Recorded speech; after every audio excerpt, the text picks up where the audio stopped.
So what you can also do is you can go ahead and save the email file as an EML document as well, so that you can open it up with other email clients of your choice. So for example, over here in my inbox right here, you can see that I got many emails.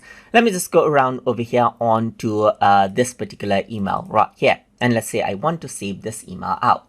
In that case, I can simply go around over here onto more for this particular email, and I can go around and click on save as. So once I do that, you can see that it gets saved as an EML file right here. Click on save, and this particular email will be saved as an EML file.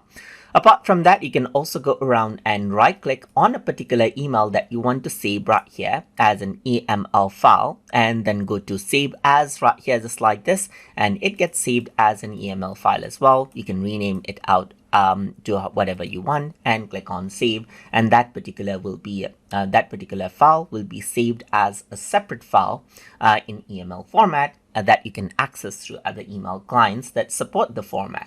And that is how you can save emails as an EML file using Thunderbird. So hope you guys learned something as always.